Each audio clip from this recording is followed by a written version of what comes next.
O que leva um homem a explodir bombas contra o STF e o Congresso Nacional? As pessoas estão perguntando o que leva um homem a não só fazer isso, mas morrer por causa disso. Seria só um ato criminoso, uma ideologia, ou pode ter algo por trás disso? Eu quero trazer para você detalhes que ainda não foram falados e revelações que foram feitas que ajudam a entender a verdade que está por trás desse ato que marcou e chamou a atenção de todo o Brasil. O que levou Francisco Vanderlei Luz e qual era realmente a sua intenção? Você precisa ficar aqui até o final que eu vou te contar todos os detalhes. E mais do que isso, você vai descobrir como isso pode afetar a sua vida e dos seus familiares. Então não sai do vídeo, então fica até o final.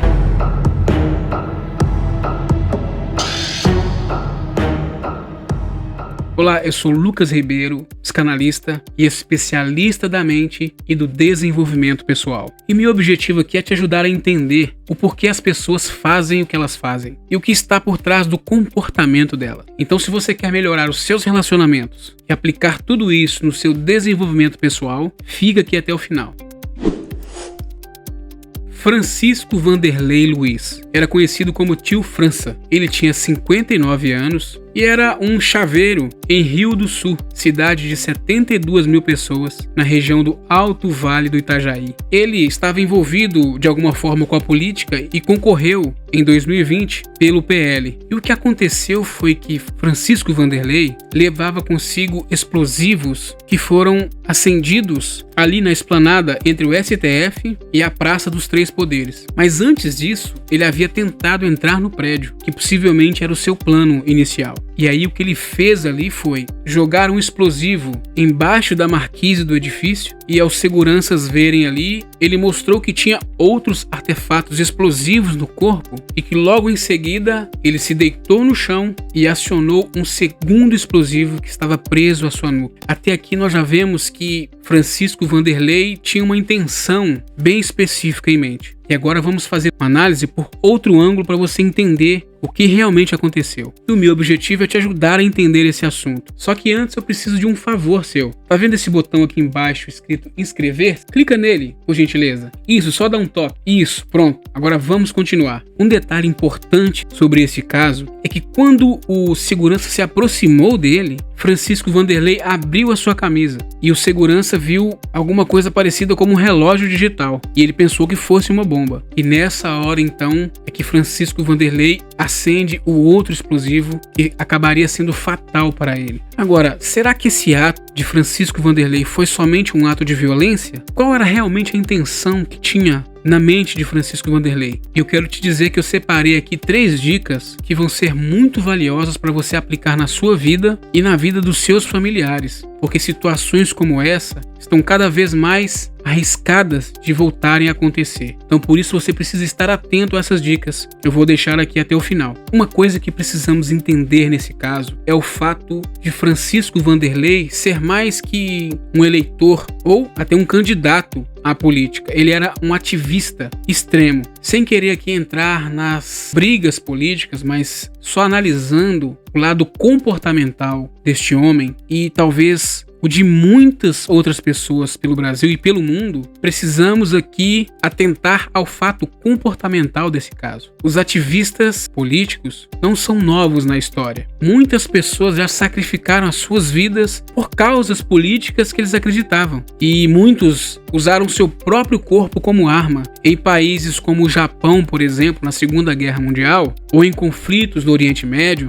O martírio político, ou seja, esse sacrifício pela política, ele cria uma história poderosa na cabeça de muitas pessoas. Mas é claro que não na cabeça de todas as pessoas, mas de algumas pessoas específicas. Agora, quais são esses tipos de pessoas que absorvem essas narrativas e podem ser levadas a ter esse tipo de atitude? É isso que eu quero te mostrar e revelar aqui para você nesse vídeo. E entender o que levou o Francisco Vanderlei a explodir essa bomba no STF. Então a pergunta é, o que leva uma pessoa a fazer esse tipo de coisa? Ou seja, o que levou Francisco Vanderlei Luiz a explodir essa bomba próximo ao STF e próximo ao Palácio dos Três Poderes. Mas antes eu queria a sua ajuda para entender uma coisa aqui. Vamos aqui fazer uma enquete. O que você acha que leva pessoas a fazer esse tipo de coisa? Você acha que é um ato criminoso? Você acha que é ativismo político? Ou você acha que tem alguma coisa a ver com o estado psicológico das pessoas? Deixa aqui a sua opinião. E deixe também de qual cidade você está falando, para eu te conhecer. Agora eu vou te dar um pouco de contexto científico sobre o porquê que as pessoas fazem esse tipo de coisa, abraçando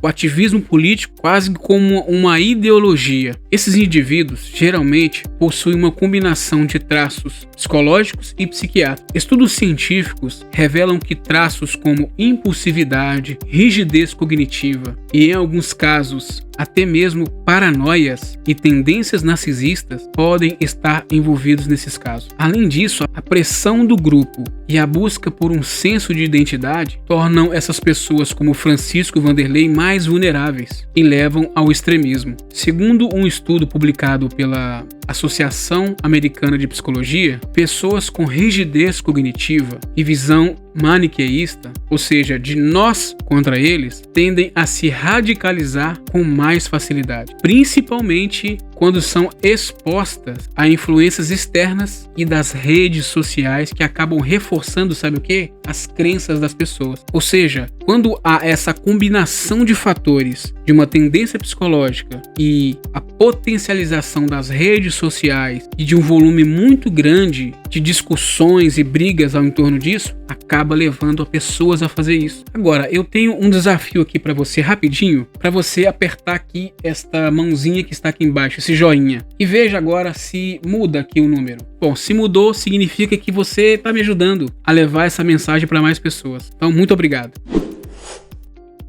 Agora, vamos aprofundar sobre outras coisas que estão envolvidas na motivação de Francisco Vanderlei. O que acontece com o cérebro de alguém que está cheio de raiva e indignação para chegar ao ponto de literalmente explodir até mesmo a si mesmo? Estudos sugerem que a raiva incontrolável diminui a atividade do córtex pré-frontal, que é a área do raciocínio, e faz com que a pessoa reaja de forma impulsiva e irracional. Pessoas como o Francisco acabam sendo vítimas do isolamento social e dessa polarização política. Acabam vivendo em bolhas ideológicas e criam esse ciclo de radicalização. E a internet acaba sendo o palco perfeito para se formar essas bolhas. E um estudo da Universidade de Cambridge aponta que as redes sociais intensificam esses comportamentos extremos. E a pergunta que fica é: como esse radicalismo político passa de apenas um ódio online das redes sociais para um ato de violência e até de terrorismo como esse? A questão é que essa radicalização